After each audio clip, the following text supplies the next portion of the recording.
ils sont revenus en famille pour faire face ensemble à l'impensable. De la maison qu'occupait Bridget Berg, il ne reste plus rien. Nous vivions ici depuis presque 16 ans. C'était une belle maison. Nous avons passé beaucoup de bons moments ici. Son quartier d'Altadena, au nord de Los Angeles, est aujourd'hui méconnaissable, quasiment entièrement ravagé par les flammes. J'ai vu cette maison brûler en direct aux informations pendant que j'étais au travail. En venant ici, je ne m'attendais pas à trouver grand-chose, mais il y a quelques souvenirs. Des bibelots qui ont résisté au feu, même si la plupart sont réduits en cendres. Ça, c'était le salon. C'est l'entrée principale. Là-bas, il y avait une chambre à coucher, une autre chambre et la chambre principale.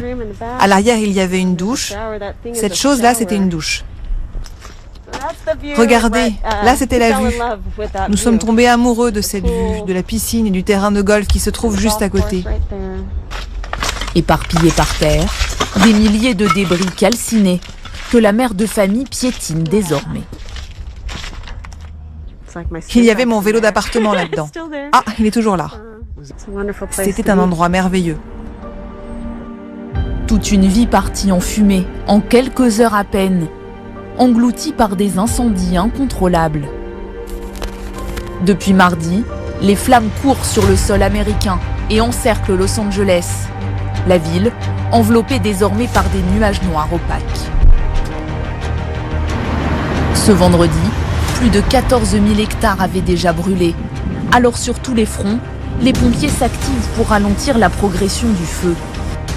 Des foyers incandescents qui, dans la nuit, ressemblent à des volcans en éruption et menacent certains des lieux les plus mythiques des États-Unis. Malibu, Hollywood, les villas des stars du monde entier. Un paradis au bord de l'océan, transformé en brasier. Récit de ces derniers jours en enfer pour les Californiens.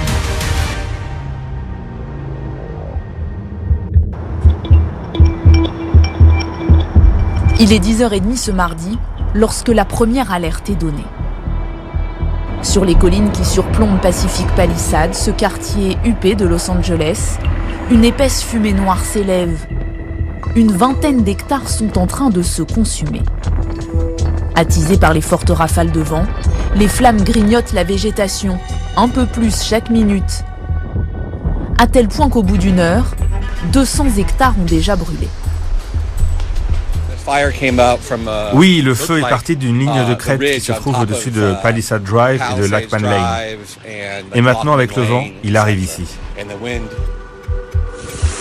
Come on, guys! We gotta go!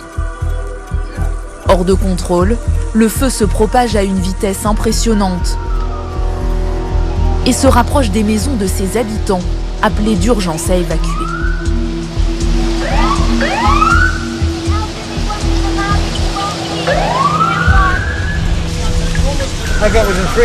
J'étais dehors à moins de 300 mètres de ma maison.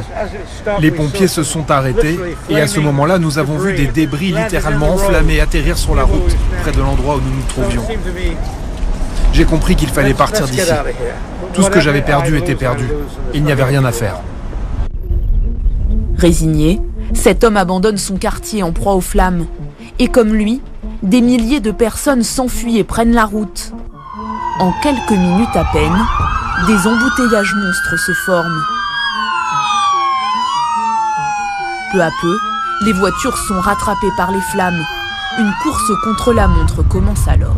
Are you evacuating? Are you okay? Oh my gosh, are you okay? Can I just leave my car right there? Where's your car? The cop said you have to leave and I leave my car right there because... So, what happened? There's a lot of fire right there. That's why the people coming. We leave the car. They said to get out of your car? Okay. Je n'ai jamais rien vu de tel, des incendies aussi proches des voitures. Les gens ont laissé leurs véhicules sur Palisade Drive, alors que tout brûle à flanc de colline, les palmiers, tout disparaît. Les pompiers sont formidables, mais ils semblent dépassés. Dans la cohue, un homme âgé tente de se faufiler entre les voitures. Filmé par son gendre, l'octogénaire vient d'échapper au pire. Obligé de partir de chez lui, c'est un inconnu qui l'a pris en charge sur la route et l'a accompagné en voiture jusqu'ici, jusqu'à ce que l'incendie s'approche de leur véhicule et les force à s'arrêter. We've just been evacuated from this Good Samaritan's car. You got it, Dad. We're having to walk. This is crazy. There's a fire right outside our car. We got it. No, not that way, Dad. Okay. Dad. Okay, I got you. He's very wobbly. Here, let me try to. Okay, just walk alongside the car.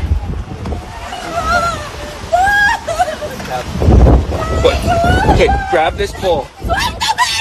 Grab this pole. Thank you. Thank you. I'm gonna get your walker, Dad. Hold on to that, okay? Alors que la panique gagne du terrain, il patiente, agrippé au poteau. Los Angeles est frappé par les incendies les plus destructeurs de son histoire. En tout, 5 foyers dévorent le nord et l'ouest de la ville, et plusieurs communes limitrophes. Des feux immenses qui engloutissent sans pitié les habitations, quitte à prendre au piège leurs occupants. Derrière les baies vitrées de leur maison, 2 hommes filment les flammes jaunes et oranges qui les menacent. Et qui se rapprochent inexorablement. Oh shit. So, where's the gas? Outside. Okay, the gas is off right now. Malgré les appels à évacuer, certains irréductibles font la sourde oreille et veulent coûte que coûte rester pour protéger leur maison. Cet homme, qui se filme en train de courir, tente de convaincre son ami qu'il est temps d'abandonner et qu'il n'y a désormais plus rien à faire.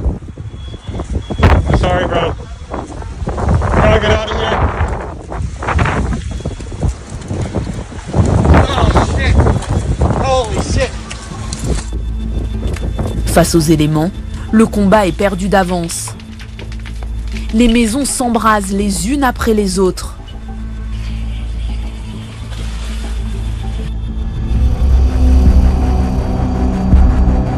Les braises, portées par le vent, violent, s'infiltrent partout. Des rafales de plus de 160 km/h. Du jamais vu depuis 2011 selon les météorologistes. Les pompiers n'ont d'ailleurs pas pu, pendant un temps, larguer de l'eau sur les brasiers. Les hélicoptères sont restés cloués au sol à cause des rafales. C'est difficile de trouver les mots pour exprimer le niveau de consternation ici, mais nous n'avons pas vraiment besoin de mots car les images parlent d'elles-mêmes. Vous pouvez constater en temps réel les défis auxquels font face les pompiers de Los Angeles sur de nombreux fronts. Autre facteur aggravant, les matériaux avec lesquels les maisons ont été bâties. Aux États-Unis, les habitations sont la plupart du temps construites en bois. Et Los Angeles n'échappe pas à la règle. C'est aussi ce qui explique la propagation rapide des flammes. On vient d'entendre l'alerte d'évacuation qui vient de résonner ici. Le feu est là, tout près. Les scènes que nous observons sont apocalyptiques. À chaque coin de rue, il y a d'immenses flammes. Et c'est la réalité tragique à laquelle sont confrontés les gens qui vivent ici, dans ces rues, qui conduisent ces voitures ou qui possèdent des entreprises ici.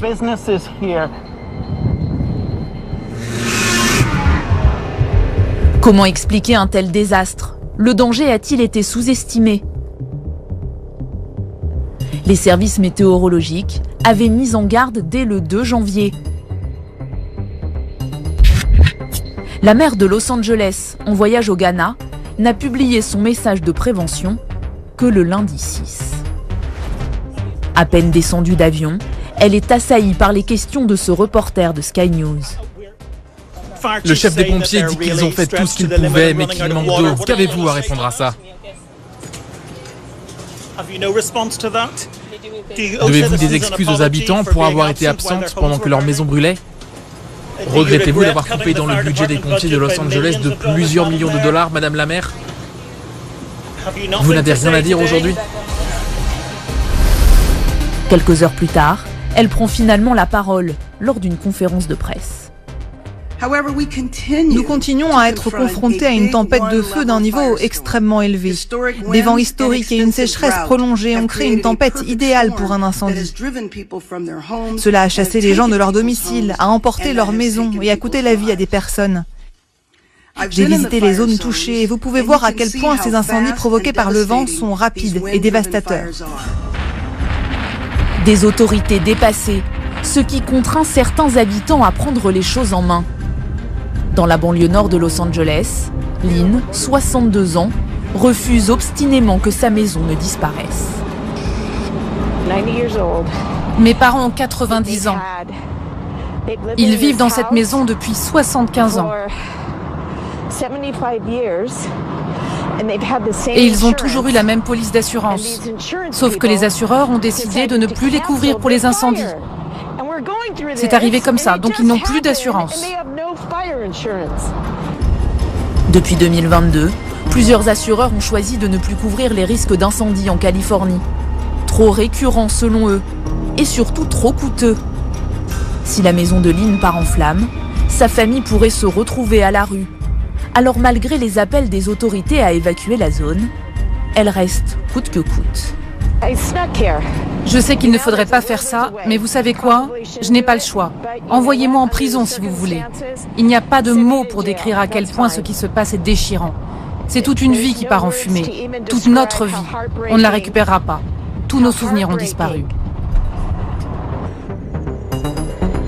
Dans sa course folle, le feu ne fait pas de détails, n'épargne personne.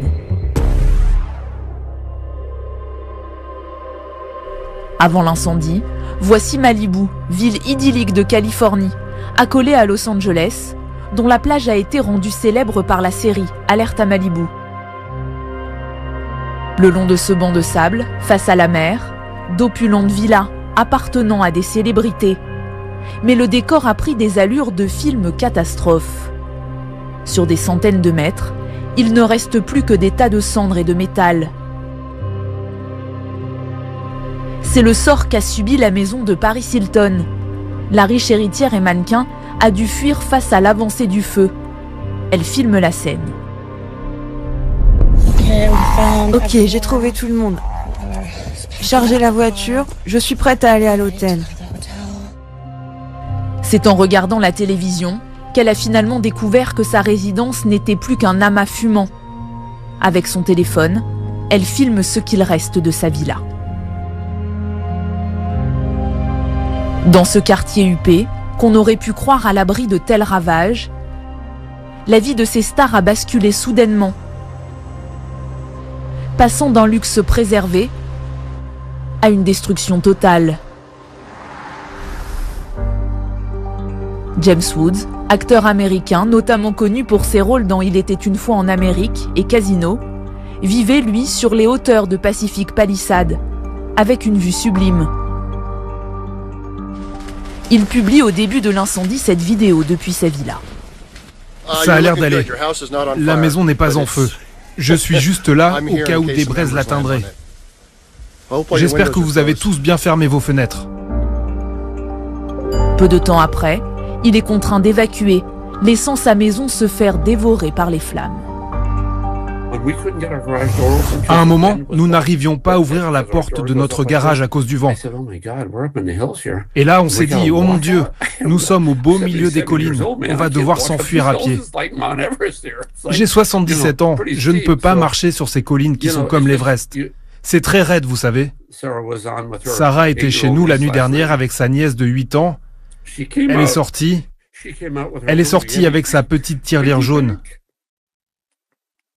pour nous aider à reconstruire la maison. Je suis désolé. Un jour, vous êtes dans la piscine et le jour d'après, tout a disparu. C'est dans ce même quartier de Pacific Palisades que Laetitia Hallyday et ses filles étaient installées depuis 17 ans. D'abord dans cette maison avec Johnny, puis dans une nouvelle demeure à proximité depuis le décès de l'artiste. Cette villa, où elle avait choisi de se reconstruire, la voici avant, Des souvenirs de la star tapissaient les murs. Et la voici aujourd'hui. Tout a été englouti par le brasier. Cette maison était notre refuge dans le chaos du deuil, notre ancrage lorsque tout semblait s'effondrer. Tout a disparu, et avec elle une part de mon âme. Le chagrin est sans fin. Patrick Bruel, propriétaire d'une maison dans ce quartier, a donné des nouvelles rassurantes de sa famille. Mais lui aussi a perdu sa villa. La seule assurance à laquelle on ne peut pas souscrire, c'est celle de l'émotion, des souvenirs, des objets, des parfums et des silences qui entouraient cette maison qui part en fumée. Elle était si importante pour nous depuis 8 ans. Les maisons d'autres stars, comme l'acteur oscarisé Anthony Hopkins ou la chanteuse Fergie, ex-membre des Black Eyed Peas, ont été elles aussi détruites. D'après les premières estimations, ces incendies font déjà partie des catastrophes naturelles les plus coûteuses jamais enregistrées aux États-Unis. Plus de 50 milliards de dollars. Une facture que l'État devra en partie régler ces prochaines années.